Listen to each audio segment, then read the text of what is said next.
আসসালামু আলাইকুম everyone, welcome back to my channel. কেমন আছেন সবাই? আশা করছি অনেক ভালো আছেন। আমিও আলহামদুলিল্লাহ অনেক ভালো আছি। আমি আজকে কচু ভর্তা করেছি, তাই আপনাদের সাথে একটু শেয়ার করব।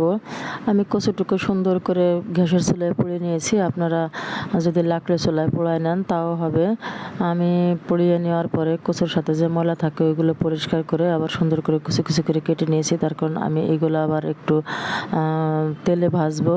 তার আগে আমি কিছু মরিচ সুন্দর করে একটু ভেজে নিলাম, আর কিছু রসুন দিয়ে দিয়েছি, আর 2টা পেঁয়াজ দিয়ে দিয়েছি ছোট ছোট। পেঁয়াজ না দিলেও হয়। শুকনা মরিচগুলো একটা বাটিতে তুলে নিলাম। তারপরে ওই কুচি কুচি করা কচুগুলো একটু হালকা করে ভেজে নিব। আমি ভেজে নিব এই কারণে, এমনিতে আসলে ভর্তা করলেও ভালো লাগে, কিন্তু ভেজে নেওয়াটা একটু বেশি ভালো লাগে। তাহলে মনে করেন এই স্বাদটা মিস করা যায় না। এই যে ভেজে নিয়েছি, এখন পাটায় সুন্দর করে পিষে নেব। কচুটা বাটা কমপ্লিট হয়ে গেলে আমি একটু সরিষার তেল দিয়ে সুন্দর করে মেখে নেব। মেখে নিলেই কিন্তু রেডি হয়ে যাবে আমার অনেক মজাদার কচু ভর্তা। একবার হলে ট্রাই করে দেখবেন, খুব ভালো লাগে খেতে।